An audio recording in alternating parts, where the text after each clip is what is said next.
way, why would you leave Jaden Daniels? You got to protect the kid too. That's another guy. I mean, well, it brings up a great question. We get away. Elmer Fudd clever?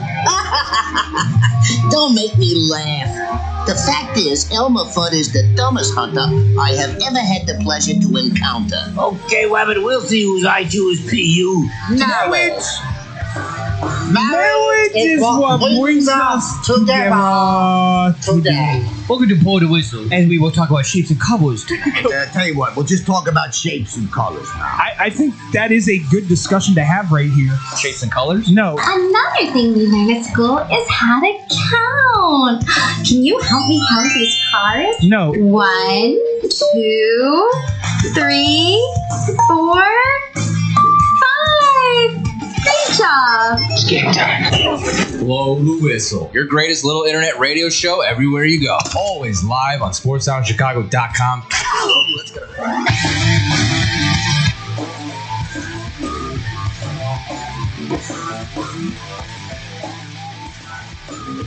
Hi, boys. What's going on? What's up, everybody? What's going on? Welcome into Blow the Whistle here on SportsTownChicago.com.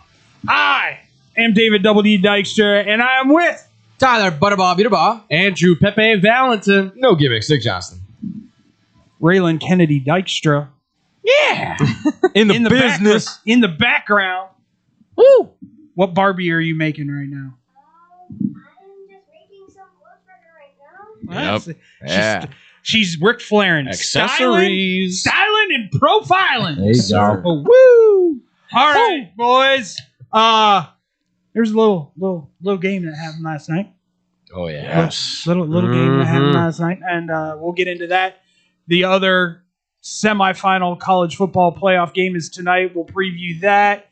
We'll talk a little transfer portals as we have been over the last day or so. Andrew and I will break down some of the better moves for other people. Get Nick and Tyler's thought processes on those.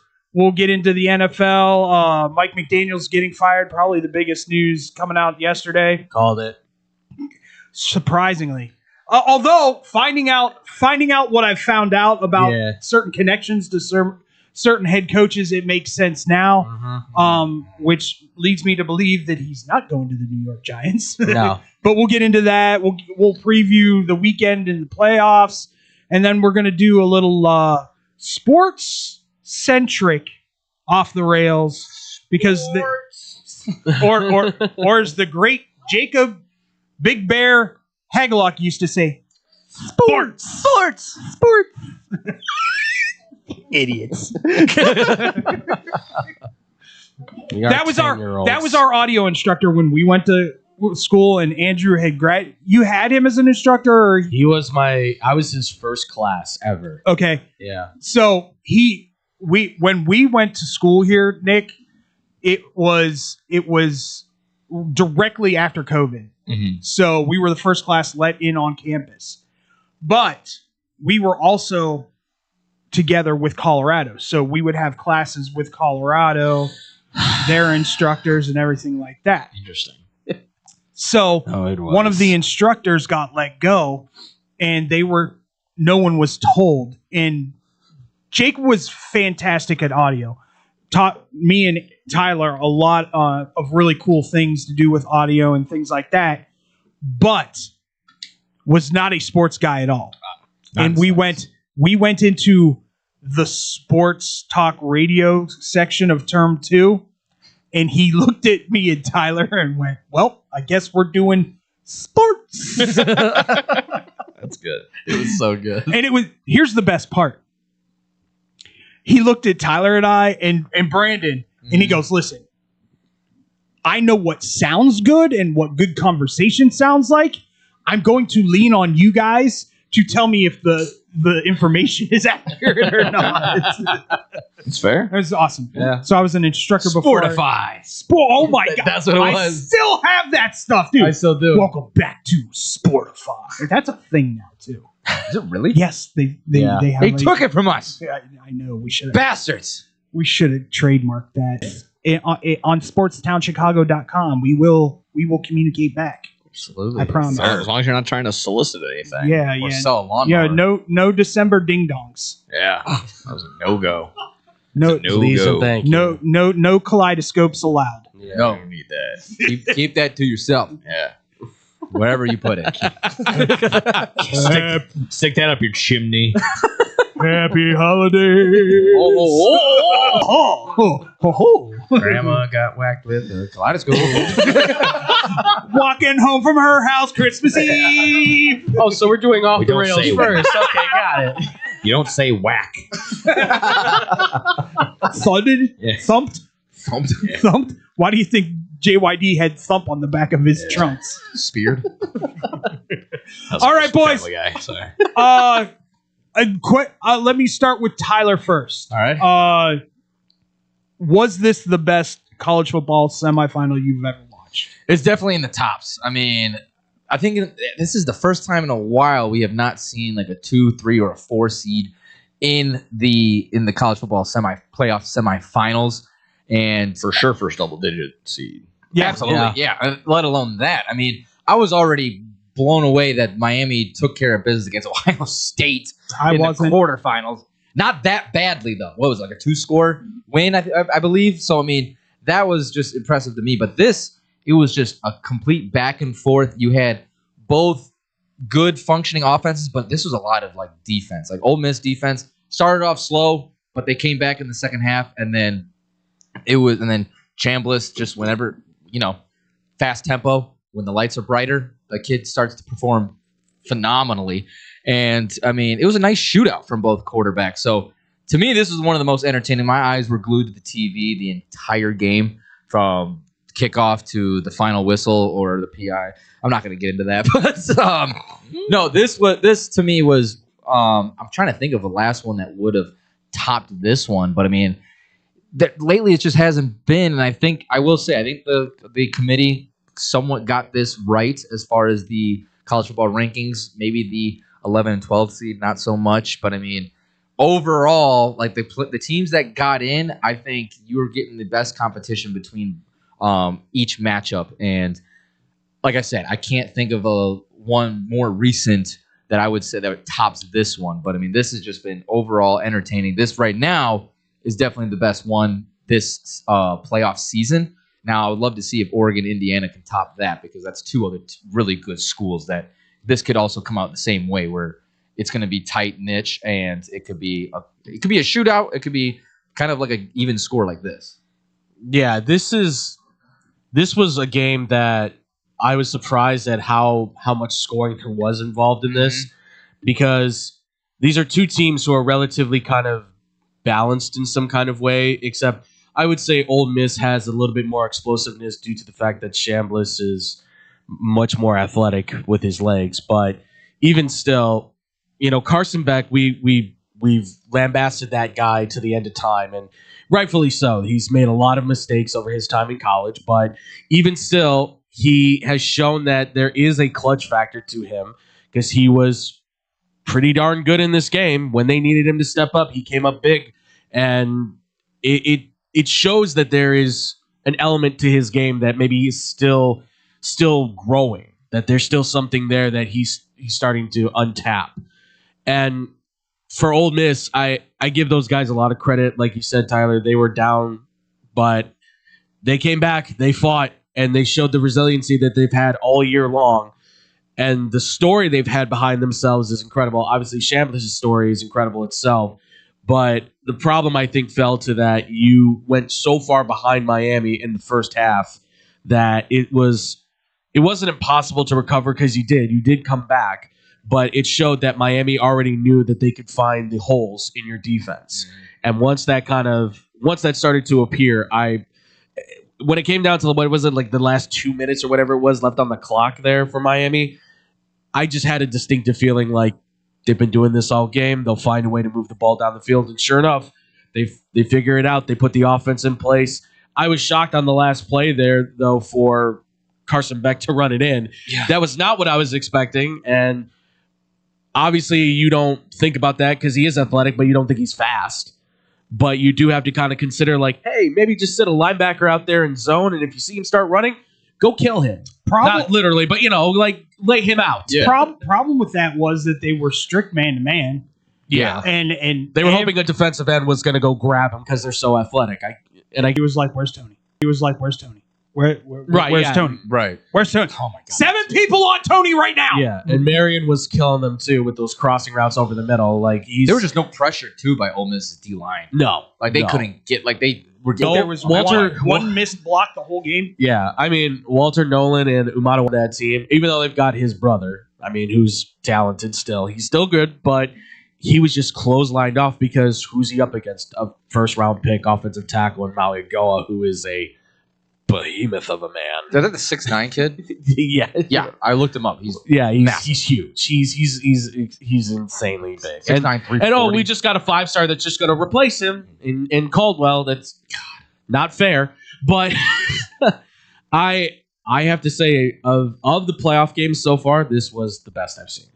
Yeah, just overall these playoffs, just as the guy that's the outside looking in, I'll never have a dog in this fight, probably ever. I don't know. Kentucky's got some good transfers. Yeah. We'll never know. Coach is good. But with that, I just always wanted to have a takeaway just of having an entertaining game. This whole entire college playoff has been entertaining. It feels like minus JMU's game and the Tulane game being the blowouts that they were. I feel like every game's been competitive, fun to watch, like down to the wire, down to the last possession. So again, as a guy that's like outside looking in at all times on these games, they've been very much ass in seat. Gotta watch the TV. Like it's appointment television. Like no, there's no doubt about it for this game to go out as much as it did, and to now have a household name in Malachi Tony. If it wasn't already one for some, like people already paying attention. It wasn't. No. If you didn't know about him from his first game on when he kind of exploded on the scene, then you now know who he is. Yeah. That's Florida finest. Is he a 17-year-old too? I think he's 18. Yeah, It just turned 18. Because Kirk was kept saying this kid's old enough to still be in high school. Yeah. He's I was hearing on the radio on the way home. It was 17-year-old. He had just made some great crazy catch, and then I was coming home from the Bulls game, and he's just talking. Yeah, he's 17 years old, born in 2007. I'm just sitting there, I'm like, I was playing Raw versus SmackDown on GM mode in 07, and this kid was just being born, and now becoming the first freshman in Miami's history to have a 1,000-yard season. Well, and I'll say this much: if he makes the toe tap on that one-handed catch, it might be the greatest catch I've ever seen in my life. And and I said that too. Just watching that, it's like, that wasn't a completion, but that was one hell of a play and one hell of a catch. Like that goes to show he's got so much of a crazy future ahead of him. Just the confidence that he has, coming into this level of college football, as the youngest one on that field. Is just having the insane. Fingerprints that he did all over this game and all over this season. Ridiculous. He had an interview before this whole thing where somebody was asking him. I saw from the Miami Herald, they were interviewing him, doing the little video thing, and he goes, I want the ball. I want to be the guy. I want Beck to throw it to me every single time because I know I'm going to be open. And that kind of confidence coming from a 17-year-old, you hear that from a Ryan Williams, and okay, he doesn't perform. This kid, every time he just backs it up and backs it up. And he blocks. And he blocks too. And he's barely weighing in at 190 or 180 I or think 165, they had him at whatever he is. I think they had him at 185. Right. Well, I'm saying you can list him at whatever you want. He's probably sitting at 155 with the way that he moves. Darnell Washington's only 285. Yeah, of course. only. But the whole PI thing, I'll say quick too on this. It's a great question and a great topic to talk about. That final play, was there pass interference on that play? I lean yes because I see the shirt tug. Yes. Yeah. That's the only reason I say yes. There was PI on that play. The refs aren't going to call it, though, because they're shoving back and forth. 6 seconds on the clock. It's the play to decide the game. Let it go. Yeah. It's very rare you're going to get that called. 99 out of 100 times that call's going through as normal. There's the one time where you go, it's so egregious, we can't let it pass. Well, and let's call a spade at this point. Ole Miss had their opportunities to finish that game. Absolutely. Or at least hold them to a tie. Yes. I was expecting them with 6 seconds left to kind of get a quick 5-yard outplay and get out of bounds just to get a little closer. Yeah. Because then they would have only been 20 yards, and you can run a little something different. But obviously, I think you saw Miami before they took the timeout. They were planning on a deep ball. Yeah, and then they called timeout, and then so far corners and safeties got brought back in. So then safeties were still sitting deep. It was the corners that moved they up. brought up. Moved up about 5 yards. which was the smart move because those guys are fast enough to go man on man. Like, just you know who to challenge. Mhm. You know you sit in zone. You're giving up a possibility. You go man on man. There's no question. Yeah, rewatching that final play just now, watching it live, I didn't have a reaction. I didn't really. There wasn't my initial reaction of like, oh my god, blatant PI. Sure, there's some hand fighting, there's some tugging. Even if it's a clean play, like he would have to make the most athletic. Yeah, move it would have been a hell of a catch to come down with it, and then to like probably turn around, get his feet down miraculously. Chambliss put about 2 extra yards on that. Yeah, it was almost uncatchable. The receiver would have had to like jump up an extra like foot almost. Oh yeah, and, he like, would have had to extend out. Yeah. He would have done. He would need to do everything. Maneuvered somehow behind the DB, like which only the Miami Michael Irvin could ever control your body like that. So yeah, the defender didn't help, but yeah, Miami. There's no way he was going to catch that. No. It was close. Like I will say, like I think it was. I think Chambliss definitely put a great spot on that ball where it was able to make a play for He all needed to be the about time a in yard the world and a to half. throw too. Yeah. God, that was great coverage. That was great block. If he would have been able to throw it a second sooner, they would have had the 1 second left on the clock, and they would have had the one play. Or like you said it, because Herb Street was saying it, I think it was, like just throw the quick slant out, get a few more yards, and get yourself a little bit closer, so then you don't have to heave-ho the ball halfway down the field. Still to even get where they were with one timeout left with 14 seconds. And let's also bring up the fact that any professional team that was watching this game, there's at least a 4th round draft pick kicker in that game. Yeah. Kid's got a boot. Ole Miss's kicker is a dude. Dude, when he hit the one where it hit the goalpost and went in, I'm just yelling at the team like, he called bank. That was awesome. The other thing I want to bring up is, do we need to start putting Carson Beck in the same breath as Stetson Benton? I think we're gonna have to start talking about him in some You're degree. doing the same thing I am. I get it. No, but yes. No, but yes. I get it, but he's 39-5 as a quarterback right now. They're going to say he's 39 years old because he has been in college for a while. 7 years. I didn't realize 7. Yeah, he's been around for a minute. Wow, So- has he gotten a degree? Well, That's what we're saying. He's got enough years to have 2 degrees, but I don't think he's got 1. He should have his master's, technically. Van Wilder's over there. Like, It's true. Come on. I wonder if he has a bulldog. I think. Yeah. He does have a degree? An undergraduate degree in sports management. Makes sense. Oh, okay. So easy job. Yeah. Sports. That's this generation's. Basket weaving. No. This is physical education. Yeah. Technically. If you ever watched football back in the mid 90s, early 2000s, 75% of the guys, their degrees or their focus in studies that they would always put up was physical education. yeah. No. Remember, kinesiology. Yeah. You always have to use the fancy name. So So the they- government That's name. what I was Exactly. I was almost a Physical PE teacher. You'd be a great. I was going to be trying to do a PE teacher so I can eventually become a varsity coach. He'd be that jackhole gym teacher that goes, "We're playing dodgeball today, boys." Yes, guys, I'm hungover. We're playing Billy Madison's everybody. alligator My balls. turn. Alligator balls for days. All are rolling out. That'd be amazing. Carson Beck's Go got ahead. a little Steve Buscemi face. I don't know if He does. completely Schneider, unrelated. you know who Schneider said he looks like? Cartoon character, Yeah. the Weasel, right? Oh yeah. Sid the Okay. Sloth. That's what I Yeah. kept saying too. He's got a little. Yeah.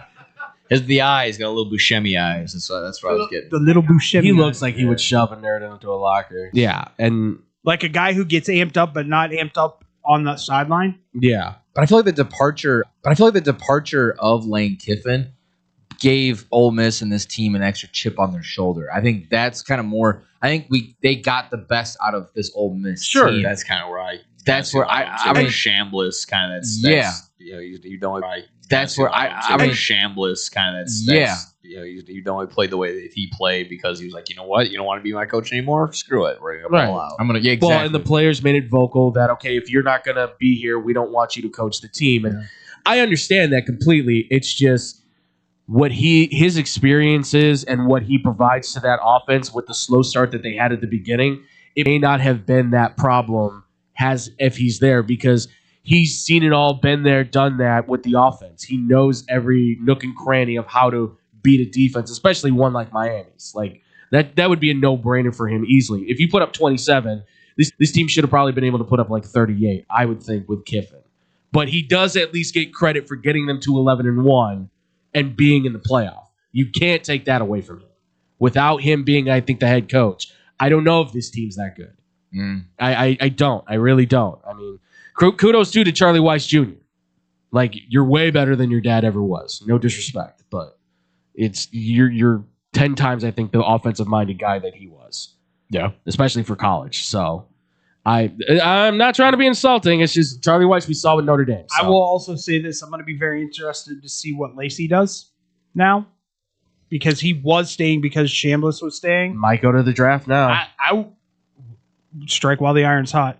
They're both at their prime. Yeah. They're both probably at their hottest right now.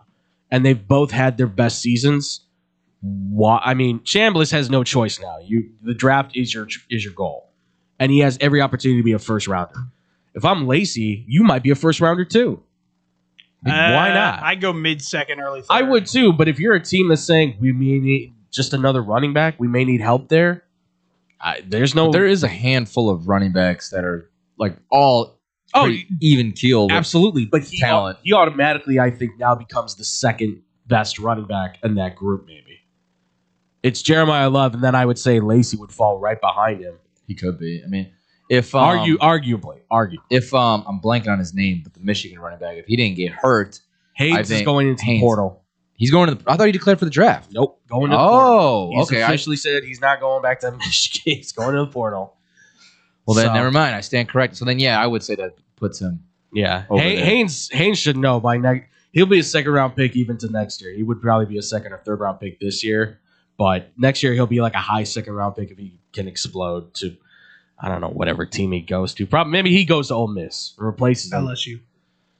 Please. We need a quarterback. Anybody? Hello? Sam? Deuce? Come on. We know you're there. Pick up the phone. Help.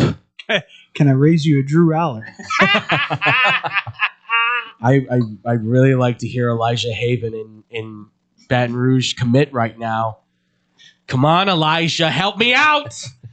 Moving on to tonight's game.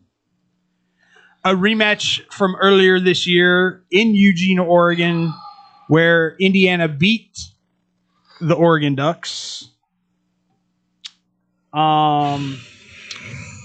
Big Ten 30-20. Last time. But it was a tied game going into the fourth. That's the only thing that perturbs me from saying there's a legitimate Indiana will blow them out. Can I ask Tyler the question I was asking you guys about Fernando Mendoza? Sure. When he gets interviewed, does it not feel like he's a hostage? Hostage? No. Like he's reading off a cue card? No, it feels like you're interviewing Ned Flanders. I think... How diddly doodly, everybody. Welcome. We're going to have to play some football-ly waddly. He has a cue card in front of him, and there's a guy to the side doing this. If anything, I need to see a DNA test, and there's no way he's not related to Kirk Cousins in any aspect. I mean, the way he Kirk talks Cousins was Latino. But the thing that cracks me up is he's probably one of the few players I've seen when they do one of those post-game interviews on the field, he stares directly into the camera. Maybe that's what it is. Like, he stares directly in the camera. He does the robot into your soul. Yeah. Like, it makes me think of that you saw the kid that we always call him NPC, where he's like behind the guy and he's like, yeah. Like, that's what he reminds me of. I mean, he's well spoken, but something about it, he seems like Mendoza's maybe just that's AI. why He sounds AI, yeah, exactly. Maybe that's why I have that oh, he's a hostage right now kind of feel because he's looking directly into the camera going, God is good. God is great.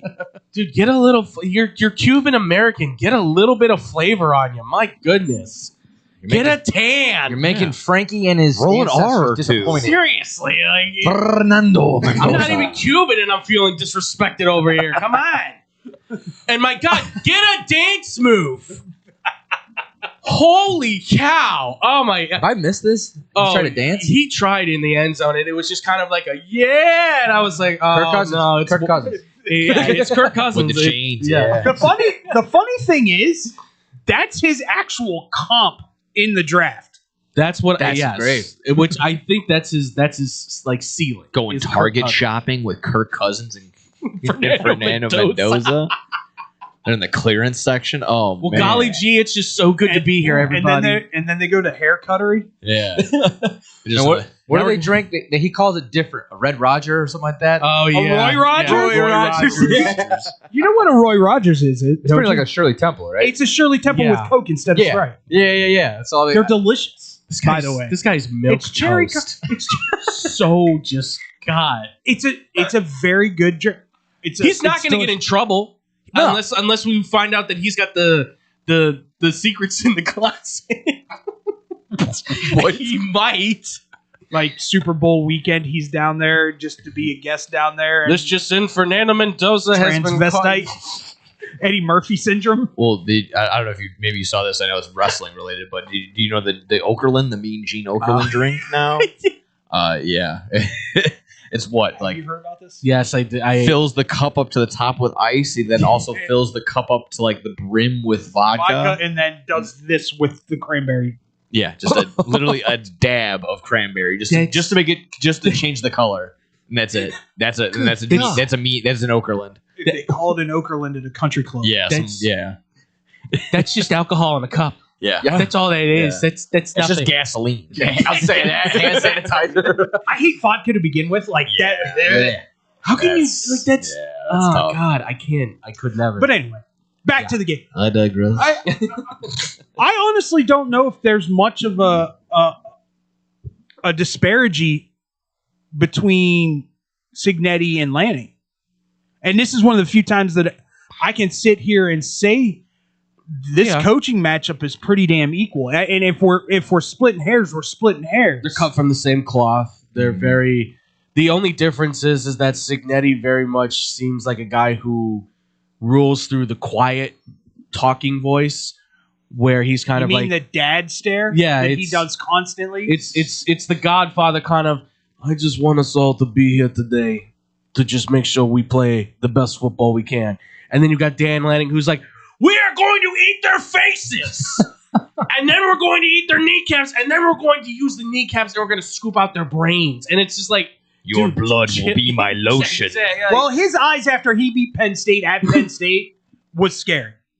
I don't know if I've seen a dude have eyeballs that big in my entire life. he loves the game, no doubt, to the nth degree. Well, That's- Andrew, that's you and so I, tight. Andrew, you and I were saying like on Monday that like right now, like these two are probably the best head coaches in the playoffs right now, easily, and so easily. This should be the national title. I'm sorry, it should be. It is. It is a preview of what we've seen already before, and now this will probably be the best of the two games we've seen. Okay, so I'll start with you first, Andrew. Okay. Key to the win for what team? Or if you want to get keys for both teams.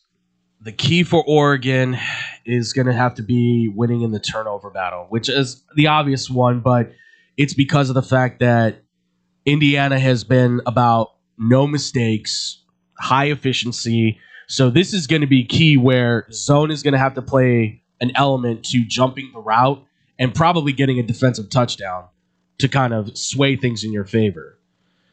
And for Indiana, you're going to have to... They have two, I would say, kind of splitting it in the middle. Pressure Dante Moore all day. You got to get in his face. Again, I know these are obvious, but like that is the key, I think. Pressure Dante Moore because he's special. We've seen him make special throws all the time. And we're not talking did to this. Yeah. And God. And What?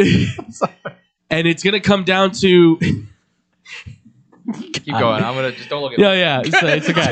Don't look at me. Pause. New intro on the way. Yeah, there you go. And it's good. It's what Frankie said when the butt stuff was going on. And the other part is Black and Hemby, the running backs. They are going to have to just smash mouth football. See, that's where I agree with you. The establishment of the run for Indiana, to me, is the key for Indiana. Yes. The door. There's my key for Oregon. Yeah. Can that defense step up one more time and look like they did last week? Yeah. Against a Texas Tech team that has not been manhandled like that on the offensive side the entire year. No. And I don't know. I know everybody wants to give it to Indiana. I can't not. I get that. It's the Signetti effect. It's the way that they've played. Here's what I will say. Yeah. If they lose to Oregon this year, have mercy on everybody's soul next year. Yeah. Because they're going to go out and beat everyone by 50. Oh, yeah. And not even hesitate. Because I think and you can argue with me on this, they might have another Heisman candidate coming in next year at quarterback. They may. In Hoover. They really may. From TCU, which is just disgusting. Nick, you got anything? I think the consent, kind of from what I'm gathering from everybody else, just listening online and listening to people on the radio, it's just Oregon might have to play a perfect game. They're gonna have to play a perfect game on every sort of which way. Because if Indiana just looks like 75% of what they did against Alabama, they're probably just going to run away with this game, and I'm sure it'll be close. I'm sure the spread is what it is for a reason. It's 3.5 right now. 48.5 is the total.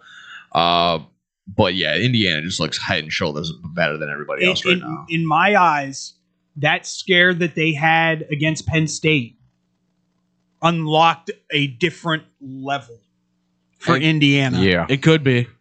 And very well could be. And now they're just like, all right, everybody can just hold our beers. I mean, I would say I think it was probably beating Ohio State. Like, it was kind of like, all right, that clears that. We know we beat the number 1 team in the country. Now and we can kind of just go Ohio forward. State from that win. What? That's off, a good argument there, too. First off, did I not sit here and tell you guys the moment that we found out that Ryan Day was calling the plays for that game, I said Indiana wins this game. You're right. Yeah. Yeah. No, that's fair. You're right. They played an offensively horrid game in that Big Ten championship. Yeah. Compared to what they've done all year. Yeah. I would say a couple things for Indiana. I think continue playing that balanced offense with run in the pass, because that's what they've been beating all these teams on. Yep. I would also say for Mendoza, try not to throw it to that freshman cornerback on Oregon, because that kid is That may be insane. impossible. Don't throw anything. Try not to. Try not to, because that kid is a ball hawk. He can beat the 50-50 balls. 6'2.5". But he's That's just crazy. 6'2.5" and runs a 4.4 flat. and he's That's a freshman. crazy. True He's freshman. 205 freshman. too. It's nasty. He's nasty. He ate up. He should be ate playing against safety. Texas Tech. He really should. He should be playing a safety, and instead, this dude is just like, all I got to do is one-on-one matchups. He wins more than half of them by far. He covers Cooper. It's disgusting. So it's like don't let the ball go towards him. Can he cover Surratt? I in a heartbeat. All right. Thieneman, and the other one is Thieneman, the safety that transferred there from Purdue. Like, he gets no love, but that guy's a thumper. Mm-hmm. Like, he comes up, plays in the box like another linebacker, and he's so fast off the word go. He just flies up the field. If he puts one big hit on Black or Hemby, if they pull off the run because he goes out there, or he even goes on a blitz